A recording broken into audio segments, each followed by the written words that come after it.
जय श्री राम। आपको मैं दिखा रहा हूँ आज अयोध्या में जो प्राण प्रतिष्ठा का कुछ दृश्य और श्री राम की जो मूर्ति है उनके कुछ तस्वीरें और कैसे प्राण प्रतिष्ठा किया गया है, इसका कुछ दृश्य मैं दिखा रहा हूँ।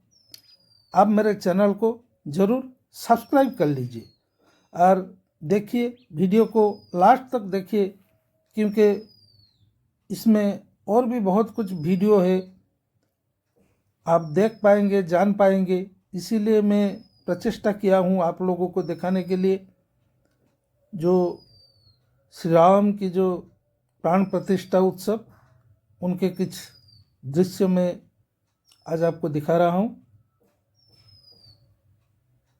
अगर अच्छा लगे तो लाइक और शेयर भी कीजिए।